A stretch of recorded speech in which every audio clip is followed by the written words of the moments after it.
Nouveau bilan lecture et c'est parti. On commence chez Meian avec les tomes 5 et 6 de One Half of a Married Couple. C'est un titre coup de cœur pour moi qui sera terminé en 8 tomes.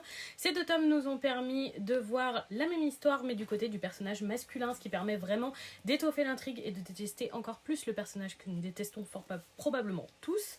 J'ai adoré ma lecture et j'ai hâte de lire les 2 derniers tomes et le dénouement. On va chez Mangetsu avec le premier volume de PTSD Radio, un titre qui se veut dans le style de Junji Ito. Pour ma part, je n'ai lu qu'un titre de Junji Ito auquel je n'ai pas accroché et je n'ai pas accroché non plus à ce titre. Déjà, c'est un recueil d'histoires courtes, mais c'est des histoires courtes plus longues que ce qu'on a l'habitude parce que ça fera plusieurs tomes. Mais c'est vraiment le côté pas agréable à lire du tout. J'ai trouvé ça très brouillon dans sa construction.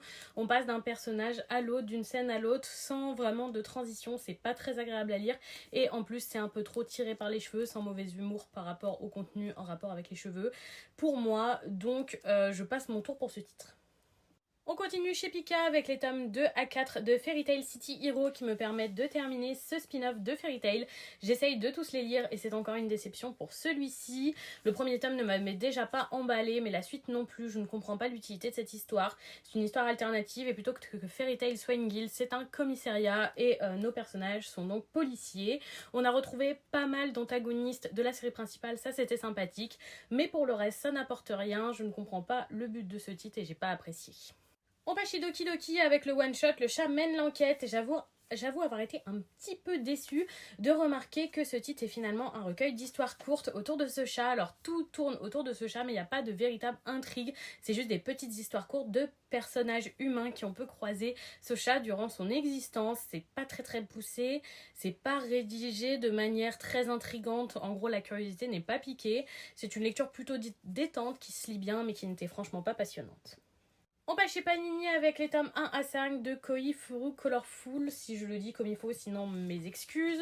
Donc un shoujo qui date et ça se sent, c'est hyper daté, les réflexions sont machistes et à côté de leur pompe au possible, avec bien sûr des bons clichés, la femme, son destin c'est de trouver l'amour évidemment, enfin ce genre de choses où elle est, enfin vraiment très cliché, trop cliché pour moi, vraiment pas dans l'air du temps, en même temps c'est un vieux titre avec des notions vraiment féministes totalement erronées, on est complètement à côté.